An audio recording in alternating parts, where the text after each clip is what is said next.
Emptying the Four Truths Sutra. There is no suffering, no accumulating, no extinction, no way. Verse. Each of the sufferings exerts pressure, and all attack together. Accumulating is feelings which beckon each unlike the other. Only through extinction can the ultimate joy be attained. Therefore, this is a way that should be practiced to awaken to the emptiness of dharmas. Through three turnings of the Four Truths, the Dharma wheel revolves. 7 shares in enlightenment, the Eightfold Upright Path, intention, mindfulness, and diligence. One day connect right through and reaping the fruits of sagehood. Partial truth with residue is just a conjured city. Commentary. This passage of the sutra empties the Four Truths: suffering, accumulating, extinction, and the way. Those are the dharmas cultivated by the hearers. Shravakas. Why are they called hearers? Upon hearing the sound of the Buddha, they were enlightened to the way. At the very beginning, the Buddha taught living beings who had causal connections with the kind of opportunity for change which is offered by the small vehicle. When Shakyamuni Buddha first realized Buddhahood, he spoke the Avatamsaka Sutra. Though they had eyes, those of the two vehicles did not see. Though they had ears, they did not hear. Why didn't they see? Because that kind of Dharma was too wonderful, too high, and too great. Because it is so wonderful, those of the two vehicles basically don't understand it. They don't know what is called the inconceivable. They were all like little children, and the 10,000-foot high Nishyanda body which was manifested by Shakyamuni Buddha was too high for them to see. So it was said, the more I strain my gaze up towards it, the higher it soars. The deeper I bore down into it, the harder it becomes. I see it in front, but suddenly it is behind. You see something in front of you, and suddenly it is behind you. For instance, one of my disciples is now about to obtain the psychic power of the heavenly eye. He sometimes sees things before him which suddenly run around behind him, and he thinks, at first the light was coming from behind, but now it is coming from in front. There was a light coming from the left, but then it went to the right. It is like when Shakyamuni Buddha emitted light to the left, and Ananda looked to the left. He emitted light to the right, and Ananda looked to the right. As the Suragama Sutra relates, because this Dharma is inconceivable, those of the two vehicles have no way to deal with it, and no way to understand it fully. Although they have ears, they do not hear the perfect sudden teaching. Because it is too profound, they do not understand it. Thereupon, Shakyamuni Buddha, concealing the great and revealing the small, appeared in the body of the 16-foot tall old bhikshu and spoke the Dharma of the Four Truths. Kata Arya Satyayani, suffering dukkha, accumulating samudaya, extinction nirodha, and the way magga. There are 3 turnings of the Dharma wheel of the Four Truths, so called because they are like the revolving backwards and forwards of the wheel of the 6 paths. The first turning of the Dharma wheel of the Four Truths is the turning by manifestation. The second is a turning by exaltation, which urges you to study this Dharma. And the third is a turning by verification. The turning by manifestation runs this way. This is suffering, its nature is oppression. This is accumulating, its nature is feeling which beckons. This is extinction, its nature is that it can be verified. This is a way, its nature is that it can be cultivated. The turning by exaltation runs this way. This is suffering, you should know about it. This is accumulating, you should cut it off. This is extinction, you should verify it. This is a way, you should cultivate it. The turning verification runs as follows. This is suffering, you should know about it. I already know about suffering and have no need to know more about it. In other words, now it is you who should know about suffering. For me to know about it again would be to add a head on top of a head. Second, this is accumulating. You should cut it off.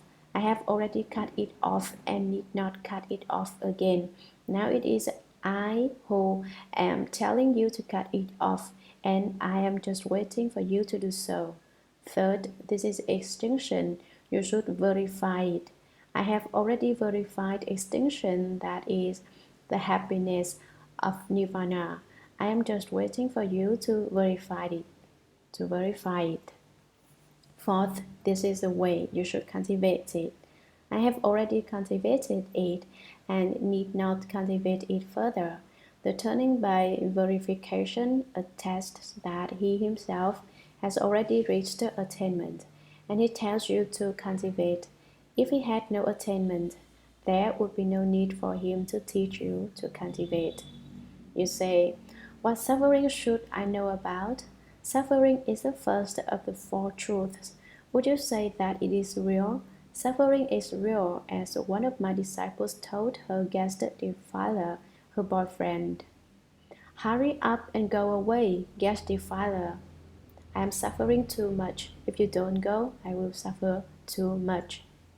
Guest defiler is a way of referring to an object of perception, and so this is a case of appearing in a body to speak the Dharma.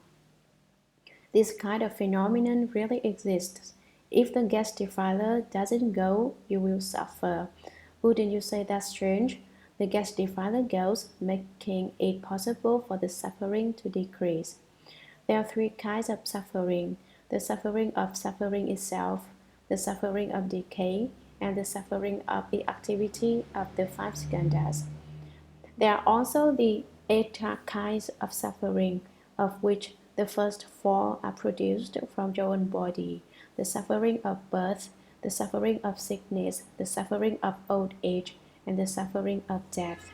The second four kinds of suffering are caused by external situations: the suffering of being apart from those you love, the suffering of being together with those you detest, the suffering of not obtaining what you seek, and the suffering of the flourishing of the five skandhas. Then there are all the infinite kinds of suffering. The truth of suffering includes a lot of suffering. Sufferings oppress people until they can't breathe. The sufferings press down and cut off the breath until it is unbearable. Yes, defiler, go away fast, fast, I'm suffering too much. That is the truth of suffering. I have spoken about it a good deal before, so I need not speak about it in detail now. Suffering is piled upon suffering. This is the truth of accumulating. Each of the sufferings exerts pressure and all attack together. The three sufferings, the eight sufferings, and all the infinite sufferings press down on you so that you can't breathe, all attacking you at once as if they were fighting with you. The guest defiler comes, everything comes, grabbing a little here, grabbing a little there. The six consciousnesses and the six objects of perception and every kind of situation come from outside to attack you. Therefore, the verse says, each of the sufferings exert pressure and all attack together. Each kind of suffering attacks you, and each is too much suffering. Suffering is added upon suffering. Accumulating is feelings which beckon, each unlike the other. What accumulates is affliction. Afflictions are even more terrible than gas defilers. Gas defilers can only give you a little external provocation, but they also make afflictions attack from the inside. When the attack of the gas defilers is carried to the inside, afflictions are generated. Why is there affliction? The host defiler moves as well. At first you were the host, that is, the one in charge, but now you are shaken so badly by the gas defilers that you no longer know that you are the host. Then you lose your temper and there is affliction. You can tell a gas defiler to go away and you can push it aside, but you can't push the host defiler anywhere because it is already in your home. It is extremely fierce, much fiercer than the gas defilers. Affliction is the thing I want to talk about least because I'm afraid that by talking about it, I will make you even more afflictions. Before I say anything, you won't know how many afflictions there are and you can still not understand them. You can be afflicted without caring about it, knowing and unknowing and unaware, you let them go by. If I speak about them clearly, you will ask, which affliction is this and which one is that? Then you will add affliction to affliction. This is why I have lectured on sutras for such a long time without talking about how many afflictions there are. You say, oh, I've heard you talk about them. Haven't you said that there are 84,000 kinds of affliction? Not bad. Yes, there are 84,000 kinds of affliction. Still, 84,000 kinds of affliction are too many to name one by one. I want to tell you the names of the afflictions now. The time has come. The 20 subsidiary afflictions derive their names from the fact that they follow you and me. If you have afflictions, they go along with you. If I have them, they go along with me. If others have them, they go along with others. Among the 20 subsidiary afflictions are 10 small afflictions, 2 middle-sized afflictions, and 8 large afflictions. These are the 10 small afflictions. Upset. The mind losses its equanimity. Wouldn't you say that is an affliction? It is to be truly, totally, despicably messed up. Do you like the first one or not? If you like it, then take it. 2. Enmity. I hate you. I hate you right through. Hate is the other side of love. Why do you hate people? It is because you love them and your love is unrequited. I have a disciple who had a gas defiler of a boyfriend. As soon as he heard that she wanted to live the home life, his hatred arose and he said to her on the telephone, I hate you. He really surprised and frightened her, and she said, oh, that is really terrible. 3. The third annoyance is even fiercer than enmity. When you are annoyed, you are not at all at ease, too tight. The Chinese character for annoyance, now, is related to the word for brain, now, and that is your head. As soon as you become annoyed, your head hurts and your eyes burn. You can't tell how big your head is. The more you are disturbed, the bigger your head gets, and when you are extremely disturbed, you get water on the brain that can be fatal. Your head swells up bigger and bigger until it is as big as it can get, and then the water pours out of your head and you die. The Chinese word now, annoyance, is used in the compound fan now, which means affliction. 4. Repression. The literal meaning is to cover, as heaven covers over and earth contains. Repression is even more harmful than upset, enmity, and annoyance, which are all externalized. Repression, on the other hand, implies a wish that others will not know. To cover up and to hide something inside is very harmful to you. It gives you ulcers. Americans don't get them as much as Chinese people, especially those who have left the home life. Why?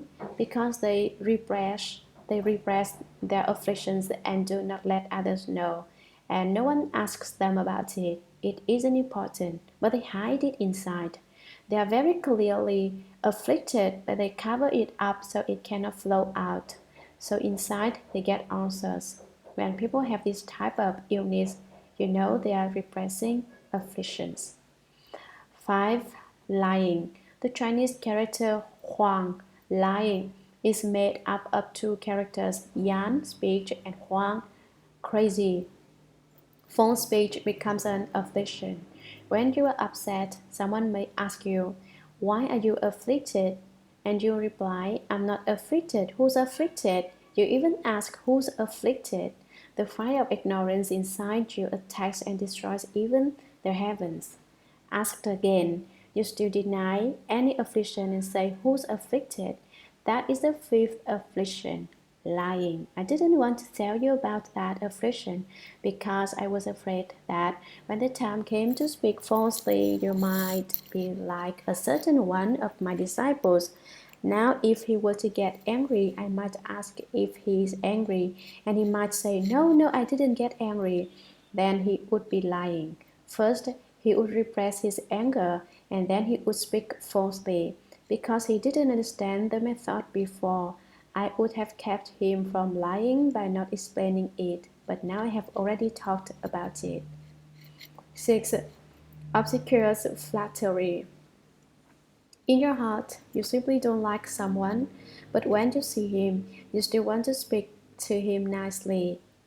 The colloquial Chinese expression "to pat the horse" refers to this sort of flattery. When someone who is poor sees someone who is rich, he is particularly likely to say, "Ah, Mr. Chang, where are you going?" Only that tone of voice. His manner is one of constant obsequious flattery. He pats you on the shoulder and laughs in an ugly way. 7. Arrogance is the seventh small affliction. I won't even pay any attention to you. If you are rich, that's your affair. I just attend to whatever I have to do. See how big I am. I am number one in the whole world. My body is even bigger than Mount Sumeru. So why do I have to be polite to you? That kind of arrogance makes you think that your body is bigger than Mount Sumeru. The previous afflictions of obsequious flattery is changed into arrogance. You pat the horse, so I don't pay any attention to anyone. 8. Next comes malevolence. Malevolence. So you are rich and powerful. Ha! I knife you to death, and then we will see of what use it will be. Here someone wishes to harm people but doesn't actually do the harmful deeds. Thinking in your mind about harming people is what is called malevolence, your very own eighth small affliction. 9. Jealousy. I haven't given you this ninth small affliction before, but you've all had it for a long time. I don't know where you stole it from. It's jealousy. You are jealous of him and he is jealous of you. Since you don't understand where the jealousy came from, I said that you stole it. Not understanding how it came about is the same as it's being stolen. Since you didn't know, I am telling you that your jealousy came from the list of 10 small subsidiary afflictions. 10. The 10th, stinginess, is just about the same. Some people have it and some people don't. Stinginess means that you cannot bear to give things up. You cannot stand giving. Although you have a penny, you clutch it in your palm and squeeze and squeeze and squeeze until it turns into water. Then you cry, "Oh, my penny has disappeared. I didn't even spend it, so where did it go?" The fact is that it turned to water. Stinginess is the 10th affliction. The two middle-sized subsidiary afflictions are lack of the shame and lack of humility. The Chinese character shame is composed of the element sin, meaning mind, and the character chan, which means to behead, or more generally to cut off or to kill, as in the expression to cut off affliction. When you are afflicted in your mind by lack of shame, then if you do something wrong, you don't admit it is wrong, and you do not know how to change and repent. The lack of shame also refers to the failure to cut off the affections in your mind which should be cut off. Having a murderous intent in your mind which is left unrectified is also known as shamelessness. Since you lack shame, you know no embarrassment.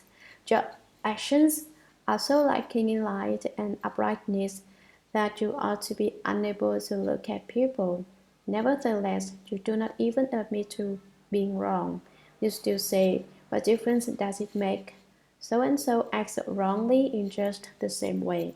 You try to convince yourself that you are being reasonable, so you act as your own defense attorney.